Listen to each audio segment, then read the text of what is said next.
Alright, almost there. Called the ship in. We're going to Hangar 12. I forget. How big is Hangar 12? It sounds like it. Oh. Oh, what the? Holy. It's a bug. It's a bug in there. Jesus.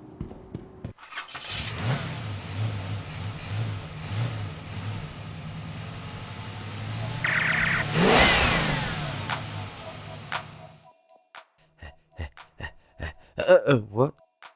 What the shit, landing gear? Alright, well, that happened. This is the the MISC Freelancer, the M.I.S.C. Freelancer.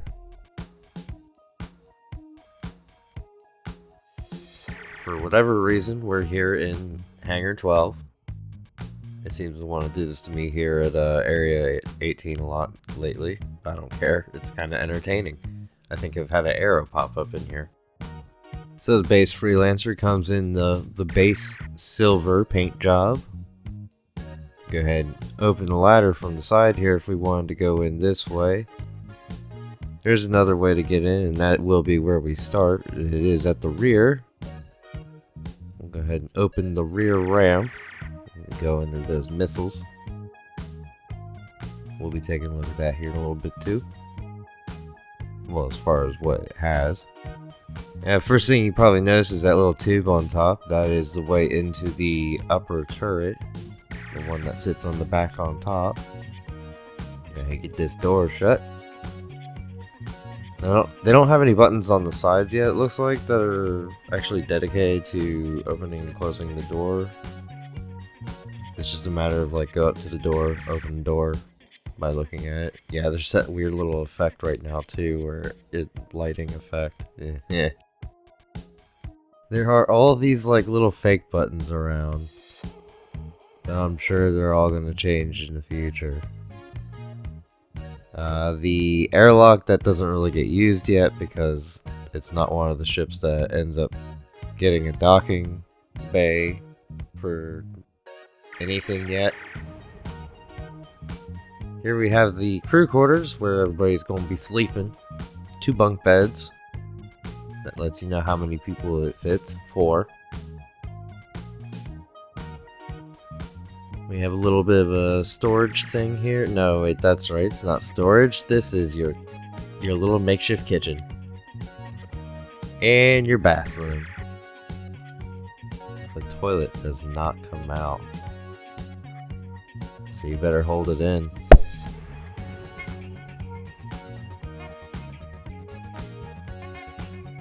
There you go. Close it. Close it! It's useless. There's no toilet, so it's useless. We got the 2 extra seats here. I don't know what their purpose is. We got the pilot seat and the co-pilot seat. That's pretty much everything. It's not a super complicated ship. So what we're going to go ahead and do here is we're going to go ahead and move on and take a look at the Urkel. And after that, we'll be looking at some combat and some pros and cons of combat. So our base Freelancer comes with 4 size 3 M5A laser cannons. Those are controlled by the pilot. We've got on the turret in the back on top, as we were talking about earlier, has 2 Badgers attached to it. Those are size 2 laser repeaters. The ship's not bad in combat, but it's a little bit easy to rip up. That's the only problem is you want something else to be taking the heat off of you because it's not really a good tank. Moving on to the shields, speaking of, it comes with 2 size 2 shields. The Chimales.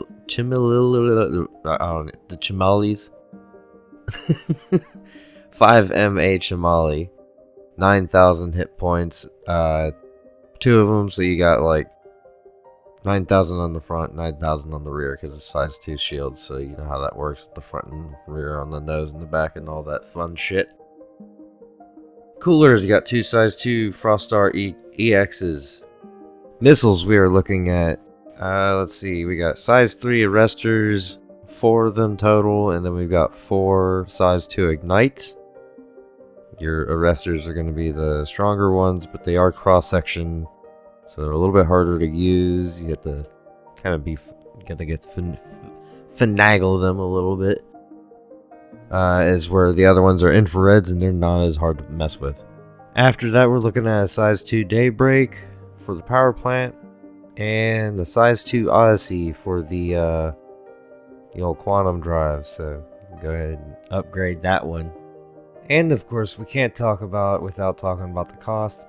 1.6 million at New Deal in Lorville.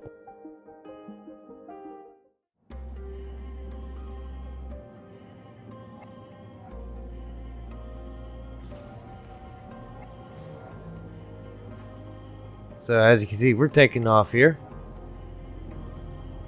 And we're gonna go ahead and before we go get into the combat, I wanted to, show it off and fly a little bit with the landing gear up. That was apparently already up when I first spawned it.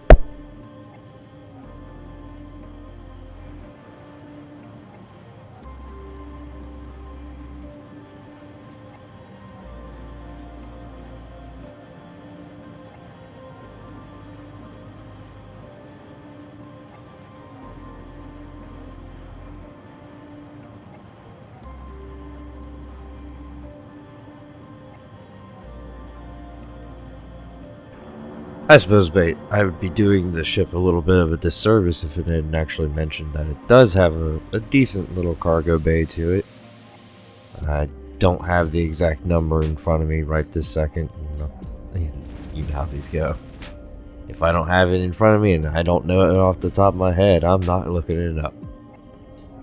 But it's more than 1. It's more than 2. That's for sure. It's more than being a little small closet next to a bunch of things that don't open anymore because they used to open and not close. Redeemer. Oh my, I'm sorry, that was very rude of me to cough into the mic like that. Excuse me.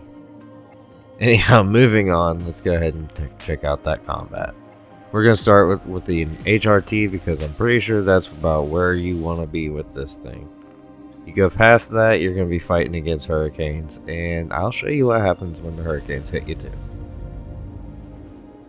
Another thing I just remembered that I noticed before was this doesn't quite work right yet. You can hit every single other button on that MFD, but you cannot change what that MFD says.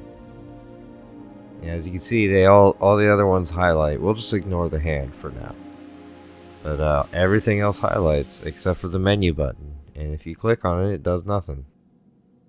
At least it doesn't hit something else, but it still does nothing. So I had to switch the target over to this side, which is a little bit backwards for me.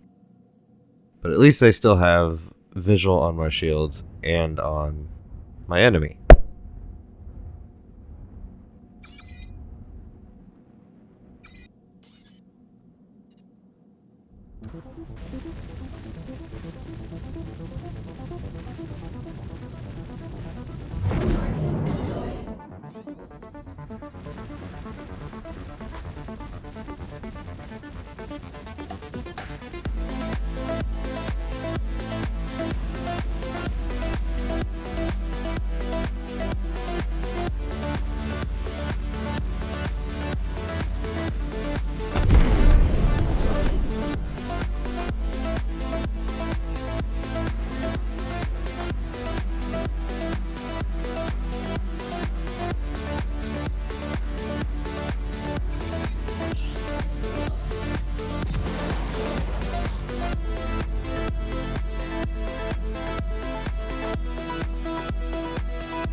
Boom!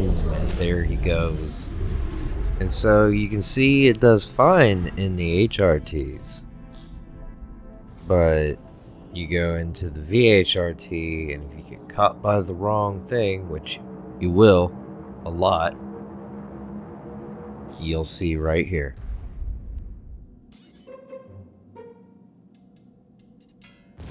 There's something with your name on it.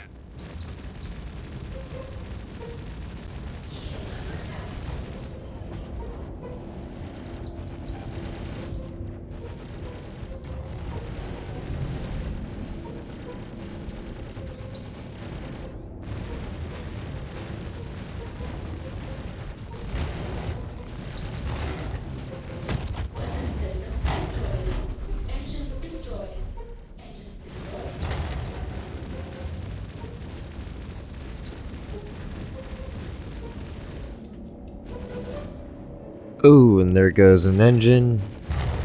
You know how I can tell? Shit. I'll show you. Oh, and the door's open too. Anyhow, I hope you guys enjoyed. If you did, leave a like, subscribe.